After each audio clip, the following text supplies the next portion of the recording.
السلام علیکم ورحمۃ اللہ وبرکاتہ۔ وعلیکم السلام ورحمۃ اللہ وبرکاتہ۔ بسم اللہ الرحمن الرحیم۔ الحمد للہ نحمدہ ونصلی علی رسولہ الکریم، اما بعد۔ اعوذ باللہ من الشیطان الرجیم، بسم اللہ الرحمن الرحیم۔ من عمل صالحا من ذکر او انثى وهو مؤمن فلنحيينه حياة طيبة ولنجزينهم أجرهم بأحسن ما كانوا يعملون، صدق اللہ العلی العظیم۔ محترم جناب صدر اجلاس، اسٹیج پر رونق افروز حضرات علماء کرام، عمائدین علاقہ، سامعین اعظام، خواتین اسلام، عزیز بچوں اور عزیز بچیوں، مجھ سے پہلے جس بچی نے اپنے معافی ضمیر کو ادا کیا، تقریر پیش کیا، اس بچی کی تقریر کو سن کر میں نے قرآن کریم کی اس آیت کو آج کی بیان کا عنوان بنایا۔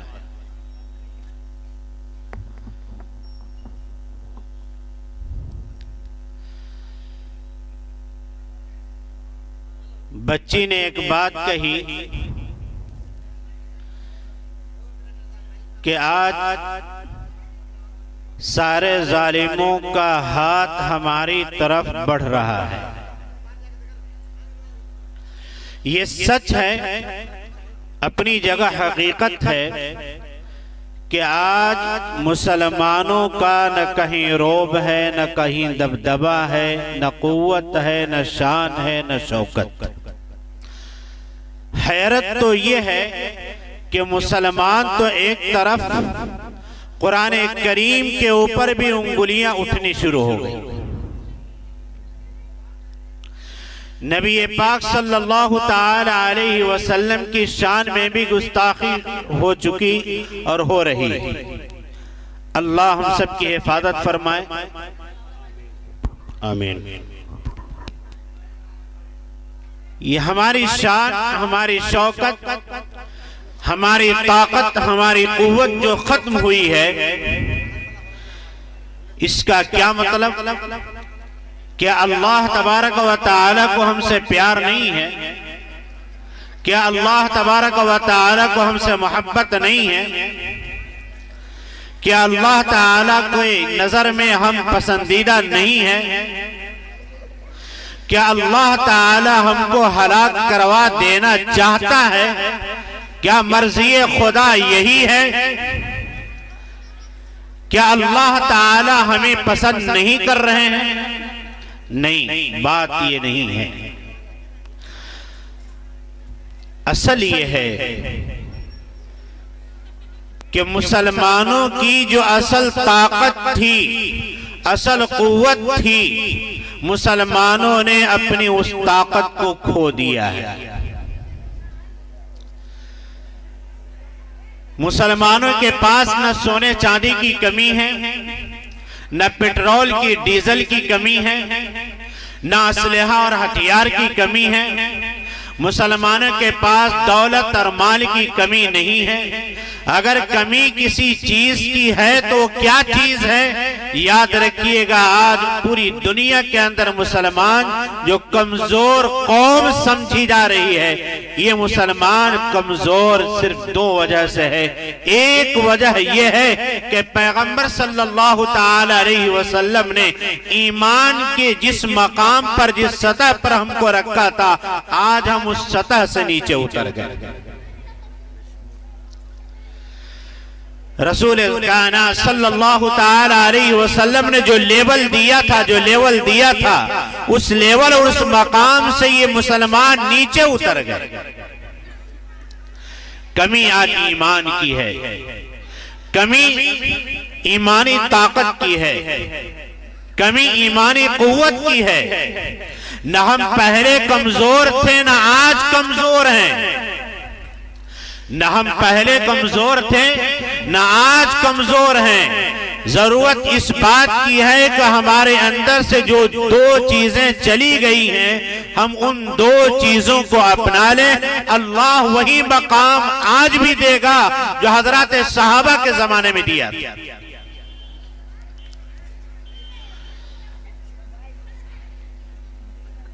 پہلی چیز ایمان کی کمی، ایمان کی کمزوری۔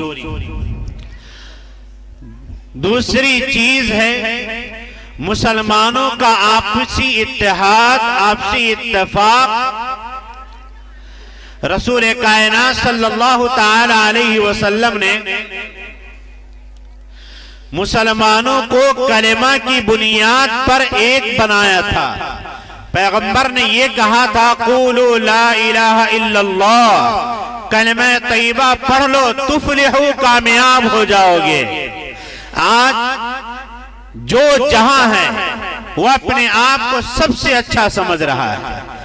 اگر کوئی آدمی جماعت اسلامی سے تعلق رکھتا ہے وہ سمجھتا ہے میں ہی اچھا ہوں، کوئی سنی مسلمان ہے سمجھتا ہے میں ہی اچھا ہوں، کوئی اہل حدیث مسلک سے تعلق رکھتا ہے وہ سمجھتا ہے میں ہی اچھا ہوں، کوئی سید خاندان سے تعلق رکھتا ہے وہ سمجھتا ہے میں ہی اچھا ہوں، کوئی شیخ برادری سے تعلق رکھتا ہے وہ سمجھتا ہے میں ہی اچھا ہوں، انصاری برادری سے تعلق رکھنے والا سمجھتا ہے میں ہی اچھا ہوں، منصوری برادری سے تعلق رکھنے والا سمجھتا ہے میں ہی اچھا ہوں۔ حالانکہ اچھا ہونے کا یہ معیار نہیں ہے، اچھا ہونے کا اور اللہ کی نظر میں پسندیدہ ہونے کا یہ معیار نہیں ہے۔ یاد رکھیے گا قرآن کہتا ہے یا ایھا الناس انا خلقناکم من ذکر و انثی وجعلناکم شعوبا وقبائل لتعارفوا۔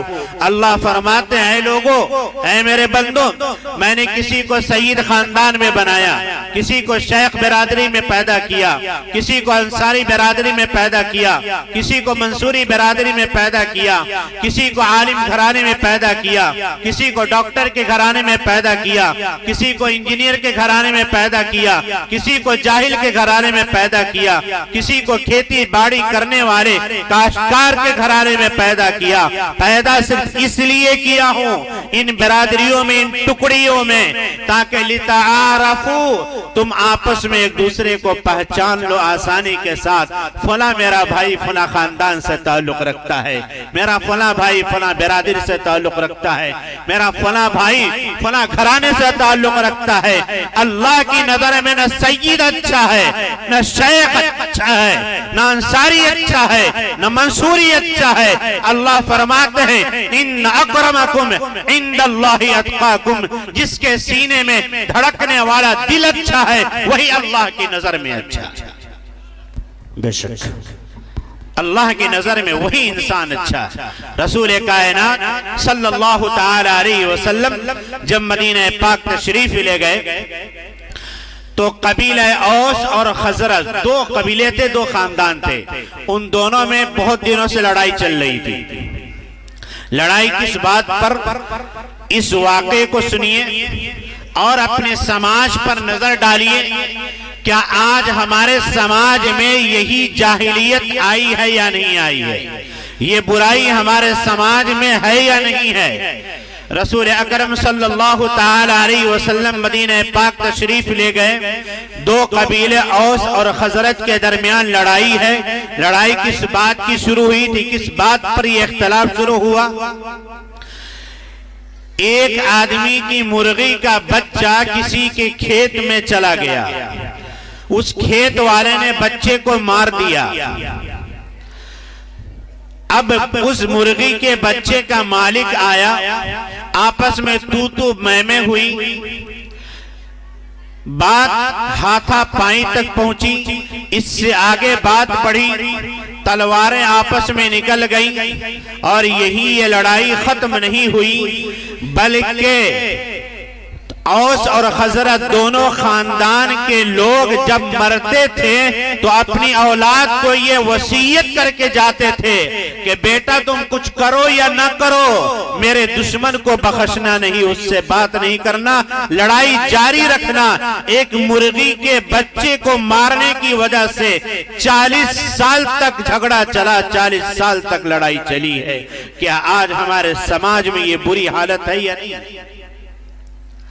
ایک بار الیکشن آتا ہے، اس ایک بار کے الیکشن کا اختلاف 5 سال تک رہتا ہے، 5 سال کے بعد دوسرا الیکشن آیا، پھر اگلے 5 سال تک اختلاف اور گہرا ہو جاتا ہے۔ مسلمانوں، یہ مسلمان آپس میں جھگڑنے کے لیے پیدا نہیں ہوا ہے۔ مسلمانوں سمجھو، آپ کی طاقت یہی ہے، آپ کی طاقت، آپ کی قوت یہی ہے، آپ کی شان یہی ہے، آپ کی شوکت یہی ہے۔ آپ مضبوط ہیں تو آپسی اتحاد کی وجہ سے مضبوط ہیں۔ اگر آپ کمزور ہو گئے، کیا آج ہمارے سماج کی حالت نہیں، ایک بھائی پٹتا ہے، دوسرا کھڑا ہو کر دیکھ رہا ہے، چلو اس گھرانے کا آدمی مار کھا رہا ہے، اس خاندان کا آدمی مار کھا رہا ہے۔ ارے اس کی بیٹی کی شادی اس گھر میں کیسے ہو گئی؟ اس کے بیٹے کی نسبت اتنے اچھے گھرانے میں کیسے طے ہو گئی؟ آخر اتنا اچھا خاندان اس کی بیٹی کو کیسے مل گیا؟ اس کے بیٹے کو اچھا خاندان کیسے مل گیا؟ اب یہ آپس میں رنجش، آپس میں اختلاف، یہ حسد اور جلن اور معمولی بات پر ایک بالشت، ایک بیتا زمین پر جھگڑا چلتا ہے۔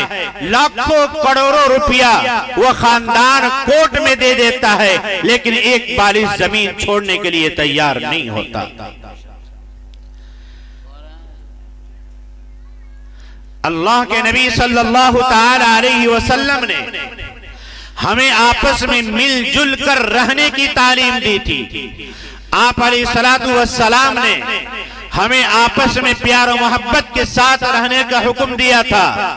اس لیے میں آپ حضرات سے ایک بات تو یہ گزارش کرنا چاہوں گا کہ آپسی تال میل کو قائم کیجئے، آپسی پیار و محبت کو قائم کیجئے اور زبان سوچ سمجھ کر استعمال کیجئے، اور بلا وجہ غیبت میں، چغلی میں، بہتان میں، الزام میں اپنی زبان کو استعمال نہ کیجئے۔ حضرت جعفر طیار رضی اللہ تعالیٰ ایک صحابی ہیں، یہ ان صحابہ میں سے ہیں جو صحابہ مکہ سے ہجرت کر کے حبشہ تشریف لے گئے تھے۔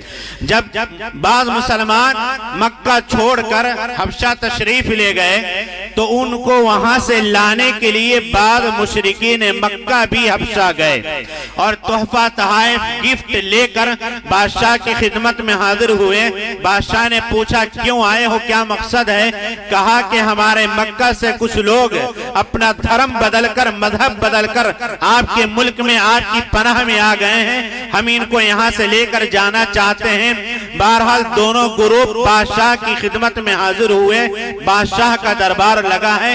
ایک غیر مسلم نے اپنی تقریر شروع کی اور بادشاہ کے سامنے یہ کہا کہ یہ جو اپنا دھرم اور مذہب بدل کر آئے ہیں، ان لوگوں کا کوئی وقار نہیں ہے، ان کی کوئی عظمت نہیں ہے، کوئی عزت نہیں ہے، کوئی ان میں کوئی کالا کلوٹا ہے، کوئی پستہ قد ہے یعنی گڈا ہے، ناٹا قد کا ہے، کوئی پستہ قد ہے، چھوٹے قد کا ہے، کوئی کالا کلوٹا ہے، کسی کے بدن پر اچھا لباس، اچھا کپڑا نہیں ہے، اس لیے ان کا کوئی وقار نہیں ہے، یہ لوگ اچھے انسان نہیں ہیں، آپ اپنے ملک میں ان کو جگہ نہ دیجئے۔ اس کی تقریر ختم ہوئی، حضرت جعفر طیار کھڑے ہوتے ہیں، بادشاہ سلامت سے عرض کرتے ہیں مجھے تقریر کی اجازت دی جائے۔ بادشاہ نے اجازت دی، حضرت جعفر طیار نے لمبی تقریر کی۔ میں ان کا ایک جملہ سنانا چاہتا ہوں۔ بادشاہ سلامت انہوں نے اچھے انسان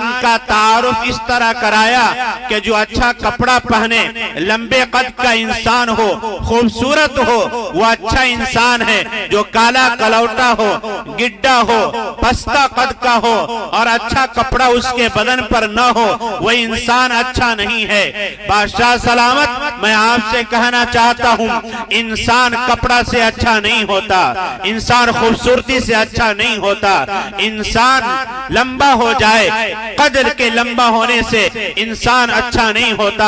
الانسان باصغرئی، انسان دو چھوٹی چیزوں کی وجہ سے اچھا بنتا ہے، اگر یہ دو چیزیں اس کی خراب ہیں تو وہ انسان کہے جانے کے لائق نہیں ہے۔ حضرت جعفر طیار نے فرمایا الانسان باصغرئی، اگر انسان کی زبان اچھی ہے، انسان کے سینے میں دھڑکنے والا دل اچھا ہے تو وہ انسان انسانیت کے لائق ہے۔ وہ انسان کہے جانے کی لائق ہے۔ اگر ہماری زبان سے کسی کو تکلیف پہنچ رہی ہے، ہم کسی کی برائی، کسی کی غیبت کر رہے ہیں، کسی کو بلا وجہ کسی پر الزام ڈال رہے ہیں، یہ سماج میں فتنہ پیدا کرنا، اختلاف پیدا کرنا، پیغمبر دو جہاں سرور کائنات صلی اللہ تعالی علیہ وسلم نے یہ تعلیم ہمیں نہیں دی تھی۔ یاد رکھیے گا، مسلمان اپنے آپسی اختلاف کی وجہ سے بھی آج کمزور ہے، غیروں نے کمزور نہیں کیا، ہم اپنے آپسی اختلاف سے کمزور ہیں۔ یاد کیجئے جب ہلاکو خان بغداد پر قابض ہوا تو اس وقت کا خلیفہ معتصم باللہ کو پکڑا گیا۔ معتصم باللہ کی سزا کے بارے میں ہلاکو خان نے مشورہ کیا لوگوں سے کہ اس کو قتل کیا جائے۔ ایک مسلمان جو القمی نام کا تھا وہ کہتا ہے بادشاہ سلامت، آپ اپنے پاک تلوار کو اس ناپاک آدمی کے ناپاک خون سے ناپاک کیوں کرنا چاہ رہے ہیں؟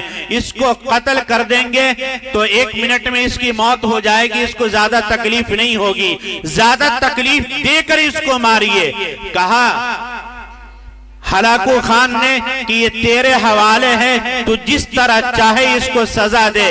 وہ القمی جو معتصم باللہ کے دور خلافت میں، دور حکومت میں وہ معتصم وزیر تھا، معتصم باللہ کا وہ القمی وزیر تھا، وقت بدلا، اس کا ذہن بدل گیا، اس کا دل بدل گیا، زبان بدل گئی۔ جس کی حکومت میں وہ وزیر تھا وہ غلام بن جاتا ہے، اس حکومت اس ملک پر ہلاکو خان قابض ہو جاتا ہے۔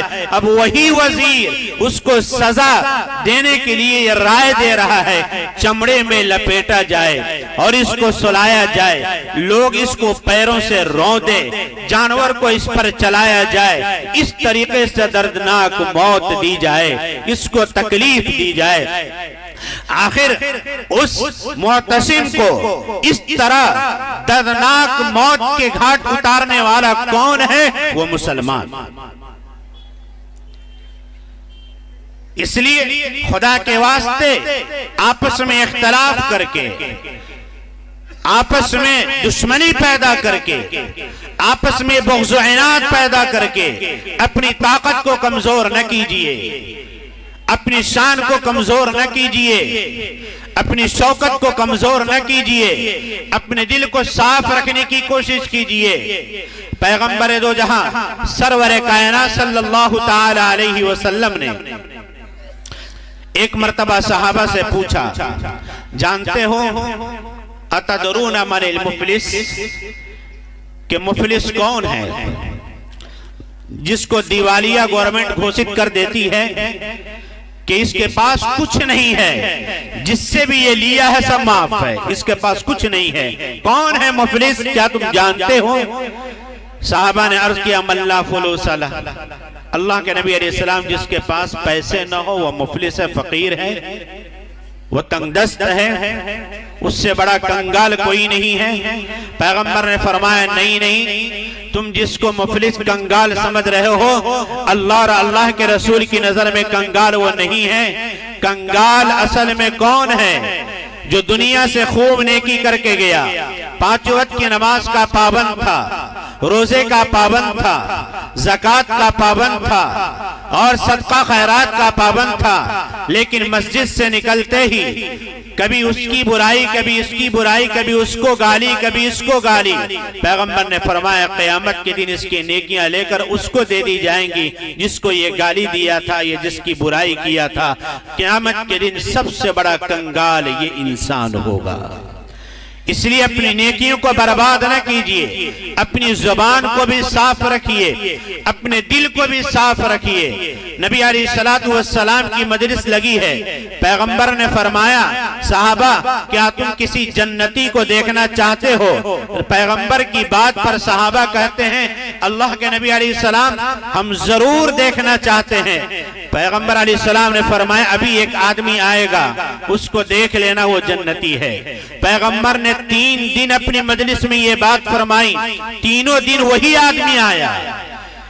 ایک صحابی حضرت عبداللہ بن عمرو بن العاص رضی اللہ تعالی اس آدمی کے پیچھے لگ گئے تیسرے دن، کہا کہ ہم آپ کے گھر میں 3 دن رہنا چاہتے ہیں، میرے ابا سے اختلاف ہو گیا ہے، انبن چل رہی ہے، جھگڑا ہو گیا ہے، گھر میں رہنے کی اجازت نہیں ہے، میں آپ کے یہاں 3 دن رہ کر اپنا وقت گزارنا چاہتا ہوں، کیا اجازت ہے؟ اس صحابی نے کہا کہ ہاں اجازت ہے، 3 دن رہے۔ 3 دن کے بعد کہتے ہیں میں اب واپس جا رہا ہوں۔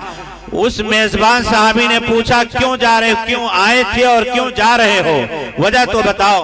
کہا نہیں، بات اصل یہ ہے کہ میرے ابا سے میرا کوئی جھگڑا نہیں تھا، بات یہ تھی پیغمبر علیہ السلام نے فرمایا کہ ابھی ایک آدمی آنے والا ہے جو جنتی ہے، اور تینوں دن تم ہی آئے ہو، تمہارے علاوہ کوئی نہیں آیا۔ میں اصل یہ دیکھنا چاہ رہا تھا کہ آخر تمہارا وہ کون سا خاص عمل ہے جس خاص عمل کی بنیاد پر پیغمبر نے 3 دن تم کو جنتی فرمایا ہے، اور جس کے بارے میں نبی کہہ دے کہ یہ جنتی ہے، وہ کتنا خوش قسمت انسان ہوگا۔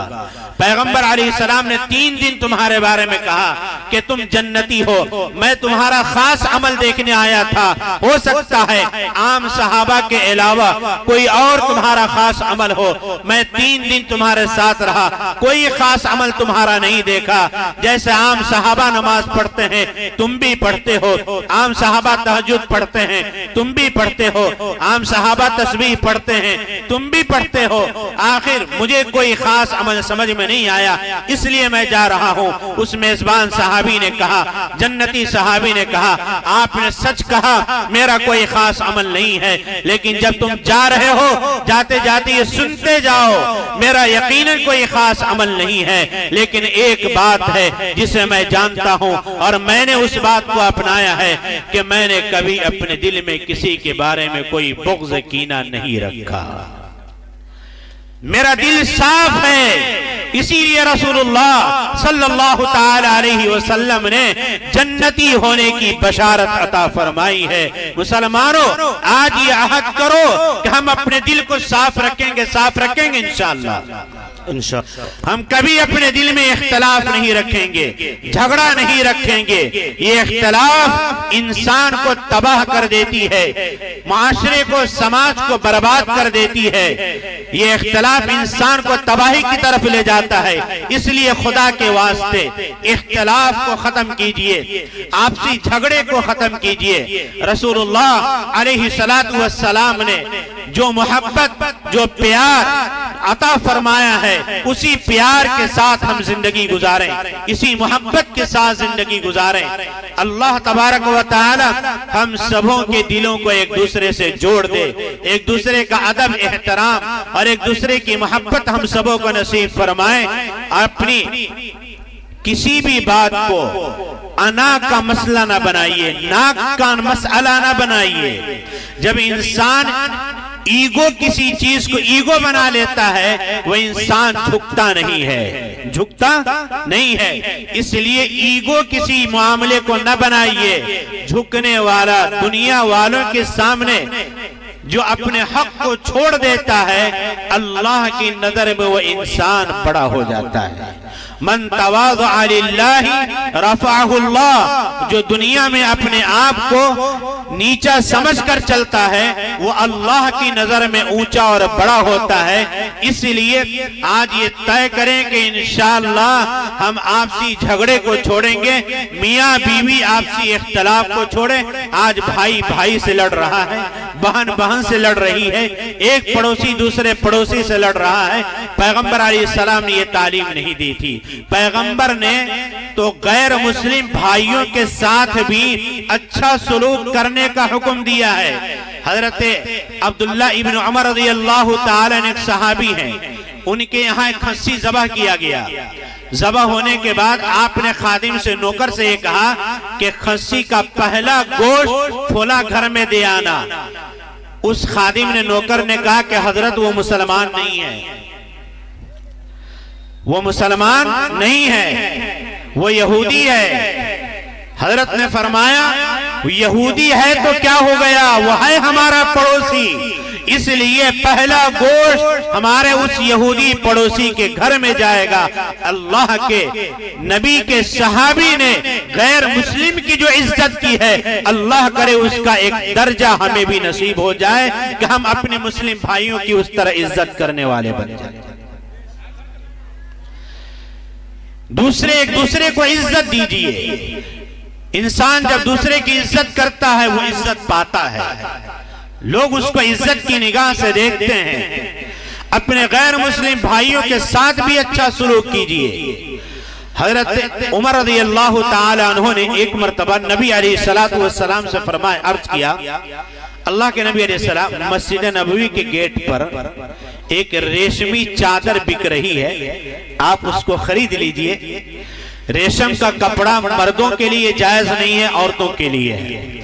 نبی علیہ السلام نے فرمایا کہ ریشم کا کپڑا میرے لیے میں کیوں خریدوں، مجھے اس سے کیا مطلب ہے، مجھے اس سے کیا فائدہ ہے؟ حضرت عمر خاموش۔ چند ہی دنوں کے بعد نبی علیہ السلام نے ٹھیک اسی طرح کا ریشمی کپڑا حضرت عمر کے گھر میں گفٹ بھیجا۔ حضرت عمر نے فوراً نبی علیہ السلام کی خدمت میں آ کر سوال کیا، اللہ کے نبی علیہ السلام، آپ کو میں نے کہا تھا کہ آپ یہ ریشمی چادر خرید لیجئے، تو آپ نے کہا کہ اس ریشمی چادر کی مجھے کیا ضرورت ہے، لیکن آپ اسی طرح کی چادر مجھے بھیج رہے ہیں، تو پھر مجھے اس کی کیا ضرورت ہے؟ حضرت عمر نے جب یہ سوال کیا، نبی علیہ السلام نے فرمایا، عمر میں نے تجھے استعمال کرنے کے لیے نہیں بھیجا ہے۔ حضرت عمر کہتے ہیں کہ میں سمجھ گیا اور میں اس ریشمی کپڑے کو لیا، اپنے غیر مسلم دوست کو لے جا کر دے دیا۔ میں سمجھ گیا کہ پیغمبر کسی غیر مسلم بھائی کو گفٹ دینے کے لیے مجھے یہ گفٹ دیے ہیں۔ میں نے فوراً اپنے غیر مسلم دوست کو لے جا کر وہ ریشمی چادر گفٹ میں دے دیا۔ میں آپ کو بتانا یہ چاہتا ہوں کہ حضرت عمر رضی اللہ تعالی عنہ نے ایک ریشمی چادر، قیمتی چادر غیر مسلم بھائی کو گفٹ میں دیا، صرف یہ پیغام دینے کے لیے کہ اسلام امن کی تعلیم دیتا ہے۔ اسلام کے کلمے کی جو دعوت ہے، اخلاق کے ذریعے سے دعوت دی جائے اور ان کے دلوں میں کے اندر اسلام کی عظمت کو بیٹھانا ہے تو اخلاق کے ذریعے سے، حسن سلوک کے ذریعے سے بیٹھائی جائے۔ اللہ تعالی نے اپنے نبی علیہ السلام کے ذریعے سے غیر مسلموں کے بارے میں جو تعلیم دے دی ہے، افسوس آج مسلمان اس تعلیم کو اپنے مسلمان بھائی کے لیے بھی نہیں اپناتا۔ اس لیے آج طے کیجئے کہ انشاءاللہ ہم پیار و محبت کی فضا بنائیں گے، انشاءاللہ بنائیں گے، انشاءاللہ۔ اللہ تعالی ہمیں عمل کی توفیق نصیب فرمائے۔ میں نے قرآن کریم کی جو آیت کریمہ آپ کے سامنے پڑھی ہے، اس میں اللہ تعالی نے فرمایا، من عمل صالحا من ذکر او انثى وهو مؤمن فلنحيينه حیاتا طیبہ۔ اللہ نے مرد اور عورت دونوں کا تذکرہ قرآن کریم کی اس آیت کے اندر کیا ہے۔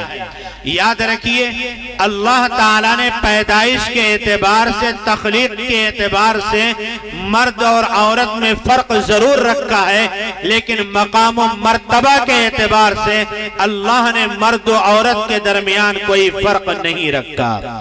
اگر کوئی مرد صحابی بن سکتا ہے تو عورت بھی صحابیہ بن سکتی ہے۔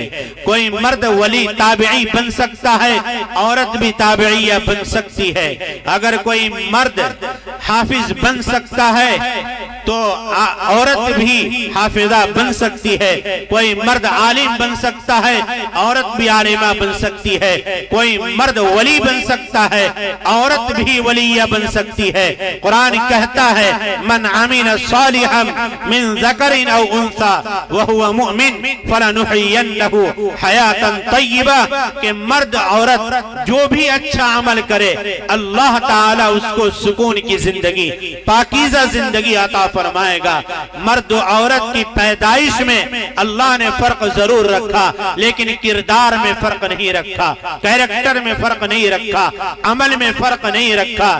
اس لیے میں عموماً کہا کرتا ہوں، آپ سے بھی کہہ کر جا رہا ہوں، ہماری خواتین یہاں موجود ہیں، آپ اچھی طرح ہمارے مائیں اور بہنیں یاد رکھیں کہ اس دنیا کے اندر کوئی مرد عورت کے سپورٹ کے بغیر آگے نہیں بڑھا۔ اسلام کی تاریخ کو اٹھا کر پڑھ لیجئے، عورت کے سپورٹ کے بغیر کوئی مرد آگے نہیں بڑھ سکتا۔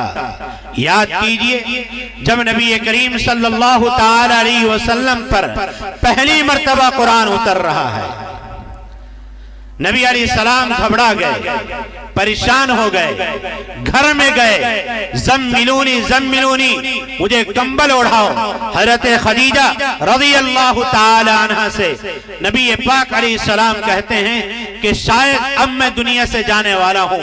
حضرت خدیجہ الکبریٰ نے جو بات کہی، حضرت رسول اللہ صلی اللہ تعالی علیہ وسلم کو حضرت خدیجہ کی بات سے تسلی ملی۔ کلا واللہ لا یخزیک، حضرت خدیجہ نے کہا آپ گھبرائے نہیں، اللہ آپ کو برباد نہیں کرے گا، اللہ آپ کو تباہ نہیں کرے گا۔ آپ بے سہاروں کو سہارا دیتے ہیں، مہمانوں کو کھلاتے اور پلاتے ہیں، ان کا احترام اور اکرام کرتے ہیں، آپ حق والوں کو حق دلاتے ہیں، آپ کے کارنامے بڑے اچھے ہیں۔ کلا واللہ لا یخزیک، اللہ آپ کو تباہ نہیں کرے گا، اللہ آپ کو برباد نہیں کرے گا۔ ایک پیغمبر جو تھر تھر کانپ رہا ہے اور لرز رہا ہے، آپ کی کپکپی میں کمی آتی ہے، آپ کے لرزاپن میں کمی آتی ہے، تو ایک بیوی کی وجہ سے، ایک عورت کی وجہ سے آپ کو تسلی ملی، بیوی نے تسلی دیا۔ تو نبی پاک صلی اللہ علیہ وسلم کو تسلی مل رہی ہے تو بیوی کی شکل میں ایک عورت کی وجہ سے۔ آپ تاریخ کو اٹھا کر پڑھیے، پیغمبر علیہ السلام ہجرت کر رہے ہیں، حضرت ابو بکر ساتھ ہیں۔ ابو بکر نے اپنی چھوٹی بیٹی اسما سے کہا کھانا میرے پاس پہنچا دینا، کھانا پہنچا کر پہلے دن آ رہی ہے۔ ابو جہل راستے میں ملتا ہے، کہا اپنے نبی کا اور اپنے ابا کا ایڈریس بتا دو، تمہارے ابا کہاں ہیں، مسلمانوں کے پیغمبر کہاں ہیں۔ حضرت اسما چھوٹی بچی ہے، ایڈریس نہیں بتایا، پتہ نہیں بتلایا۔ ابو جہل نے کھینچ کر کے مارا، تماچا لگایا، زمین پر گری، پیشانی زخمی ہوئی، چہرہ زخمی ہوا۔ دوسرے دن کھانا لے کر حاضر ہوتی ہیں ابا کی خدمت میں، نبی کی خدمت میں۔ ابا ابو بکر نے پوچھا بیٹی تیرے چہرے پر زخم کا نشان کیسا ہے؟ کہا ابا جان کل میں کھانا پہنچا کر جا رہی تھی تو ابو جہل پکڑا، کہا بتا تمہارے ابا ابھی کہاں چھپے ہوئے ہیں، تمہارے پیغمبر ابھی کہاں چھپے ہوئے ہیں؟ تو میں نے کہا کہ میں اپنی جان تو دے سکتی ہوں لیکن محمد عربی کا پتہ نہیں بتلا سکتی۔ ایک چھوٹی بچی ہے، چھوٹی بچی ہو کر یہ کہہ رہی ہے کہ میں اپنی جان دے سکتی ہوں لیکن محمد عربی کا پتہ نہیں بتلا سکتی، ایڈریس نہیں بتلا سکتی۔ چھوٹی بچی اپنے چہرے پر زخم کا نشان لے لیتی ہے لیکن اپنے باپ کا ایڈریس نہیں بتاتی، نبی علیہ السلام کا ایڈریس اور پتہ نہیں بتلاتی ہے۔ پیغمبر علیہ السلام اور حضرت ابو بکر اگر آسانی کے ساتھ ہجرت کا سفر طے کیے ہیں تو ان کے سفر کے پیچھے اور آسان سفر کے پیچھے ایک بچی کا کردار ہے جس کا نام اسما ہے۔ بے شک آگے بڑھیں، میں آپ کو ایک تاریخ یہ بتلا رہا ہوں کہ عورت کے سپورٹ کے بغیر، اسی لیے بیچ میں رک کر میں آپ سے عرض کروں اپنی ساری اولاد کو پڑھائیے، آج ہمارے سماج کا المیہ یہ ہے، بچے کو ڈاکٹر بنانے کو تیار، بچے کو انجینئر بنانے کو تیار، بچے کو آئی پی ایس آئی ایس بنانے کو تیار، بچے کو حافظ اور عالم بنانے کو تیار، لیکن بچیوں کو آگے تک پڑھانے کے لیے تیار نہیں ہے، بچیوں کو حافظ بنانے کے لیے تیار نہیں، عالمہ بنانے کے لیے تیار نہیں، آگے اعلیٰ عصری تعلیم دلوانے کے لیے تیار نہیں۔ اس سماج کو اچھے لیڈی ڈاکٹر کی بھی ضرورت ہے، بے شک اس مسلم سماج کو اچھی لیڈی ڈاکٹر کی ضرورت ہے۔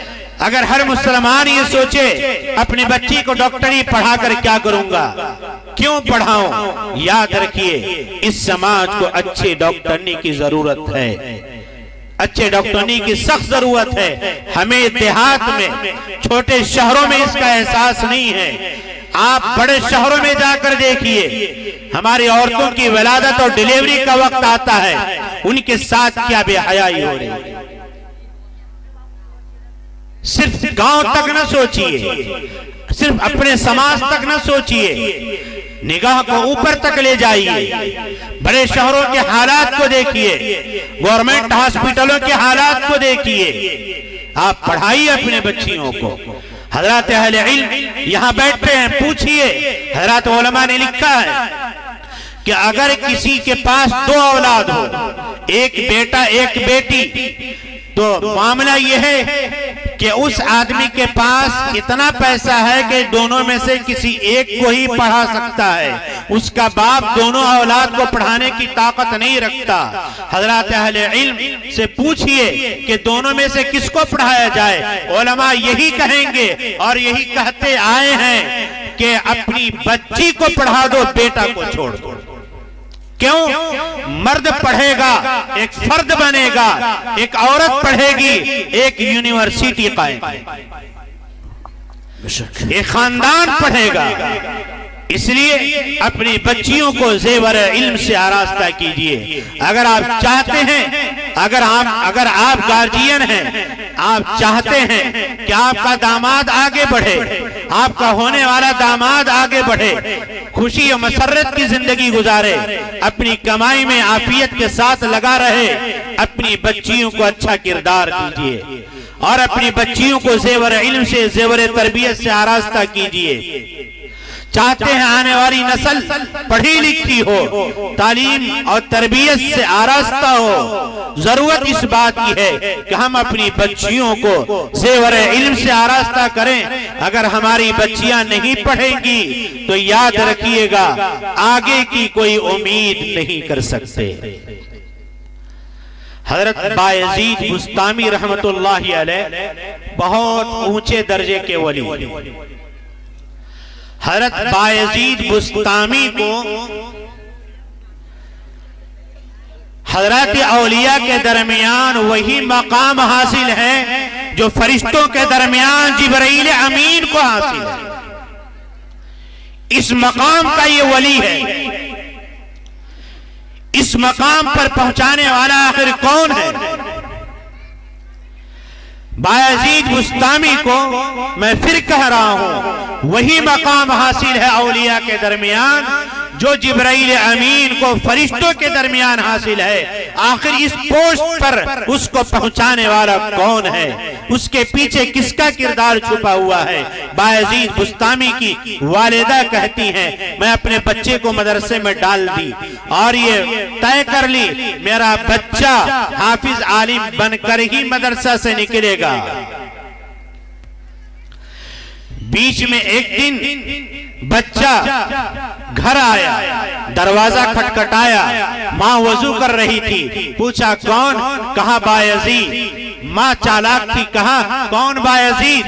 ایک تو بایزید میرا ہے جس کو میں نے مدرسہ میں ڈال دیا ہے، میں نے طے کر دیا ہے کہ میرا بایزید حافظ عالم بنے بغیر مدرسہ سے نہیں آئے گا، تو کون بایزید ہے؟ بایزید سمجھ گئے کہ میری ماں مجھے گھر میں لینا نہیں چاہتی ہے، الٹے پاؤں واپس ہوئے ہیں، وقت کا ولی بن کر اپنی جگہ سے نکلے ہیں۔ اس بایزید کو وہ مقام دلانے والی ذات اس کی ماں کی ہے۔ خواجہ معین الدین چشتی رحمت اللہ علیہ